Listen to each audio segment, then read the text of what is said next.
All right, everyone. So welcome to the channel. This is going to be a short video regarding something I was asked for in the comments by a subscriber. And it's really interesting to me. So I've made notes. This is the same document. And I want to show you first the Note Max over here and the Tab XC on this side.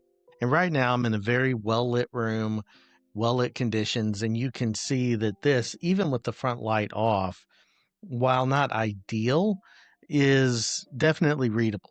So you can definitely read on this device. You do get that pop of color. When I turn the front light on here in a minute, you'll see it gets even more vibrant. This, of course, is the brighter screen by default, just because it has the Carter 1300 and has no Kaleido panel on top of it.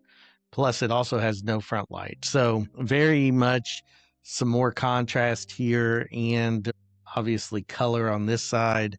You do have to have two pins with this. So you have to have a separate pin that only works on this machine, which is the Inkspire stylus. It does charge magnetically. So when you attach it to the side here, it's going to stick. It's going to automatically charge. And you could see it popped up and was telling you it was charging. Here is the traditional BOOX stylus, which I actually like a lot. Better than their Pen 2 Plus, I think it was. I didn't care for that one as much. I do like this one. And you also have a screen writing film on this one and no writing film on this one. So this is going to be a much glassier feel, very similar to an iPad. And this is a hard nib, plastic nib, and this is more of a scratchy type nib here. So that's kind of just really quickly the difference between the two. But I pulled up the same document because I had been asked to show kind of the way they present. And it does show the value. So this is an academic, very short PDF from the Center for Teaching and Learning at Vanderbilt University. And so the idea here is to show you where color could be useful. So if you're wanting to look at words, and let me pop this up. I'm going to zoom in a little bit on both of these and also drag it down a little bit so that you can kind of see the difference in the color. And the bigger you make this, actually, the more you can make it out. But when it's smaller and it's just on the screen, you get this effect here. And I have both of them flashing in a little bit so that they're refreshing each other. There's a lot of ghosting initially on the Note Max, but that goes away because I'm having it refresh with every touch. Same here on the Tab XC. But when this is smaller, it makes these words here in the pyramid very hard to read. Whereas over here, there's a lot more clarity because it's black on colors. And that just makes it an easier experience.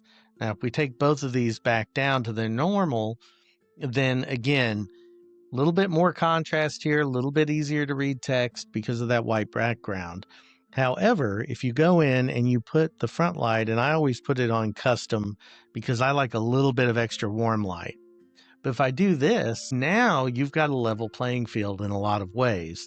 This doesn't have quite the pop of contrast that you get on the Note Max, but the clarity is still excellent. And I don't think unless you're really looking for it, you're going to notice that. One thing that is interesting is I drew this hello a while ago on the Note Max, and it's never come over here, even after cycling in and out of the notes to the Tab XC. However, where I wrote Note Max here did come over.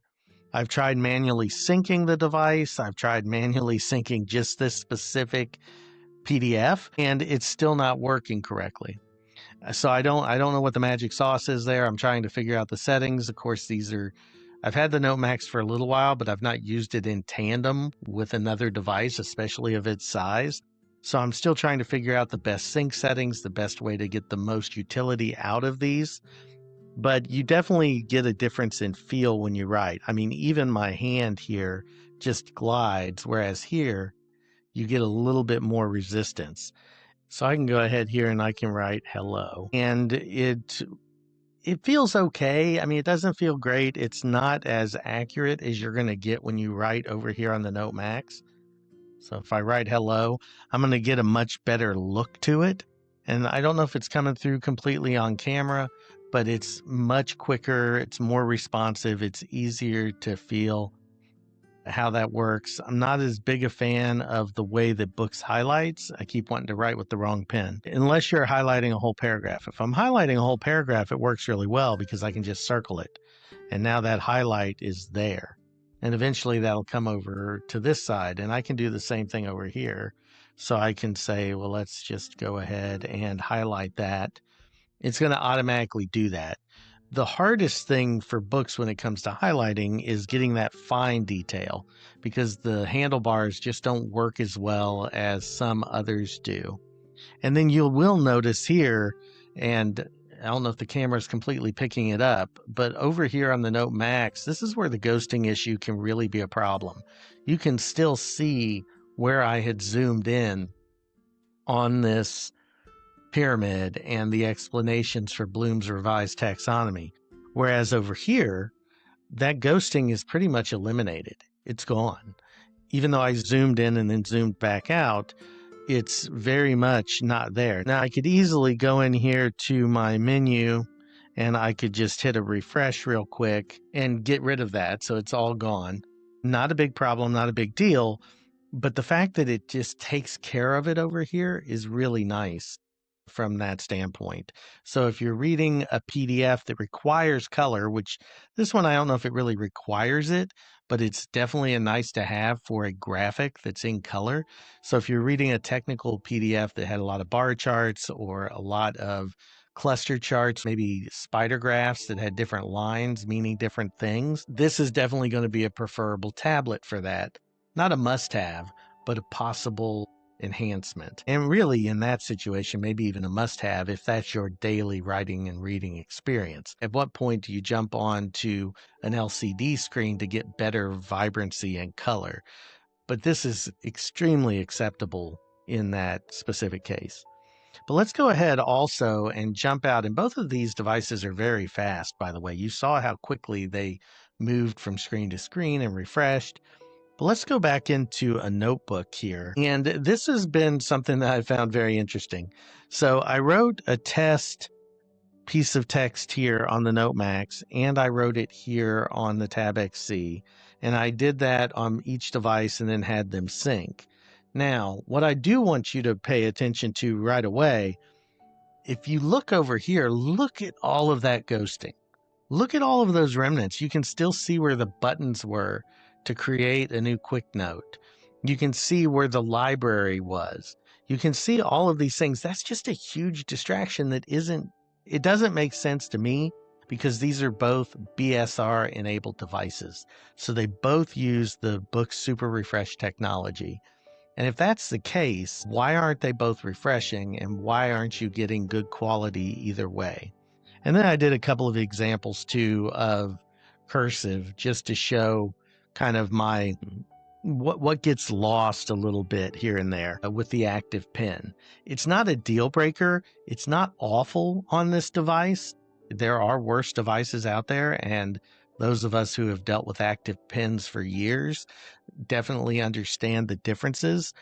But this one is not near, oh, sorry. That's another weird frustration. So in my floating toolbar, this is a pen. When I undock my toolbar, this becomes a marker, because that was the last thing I had chosen.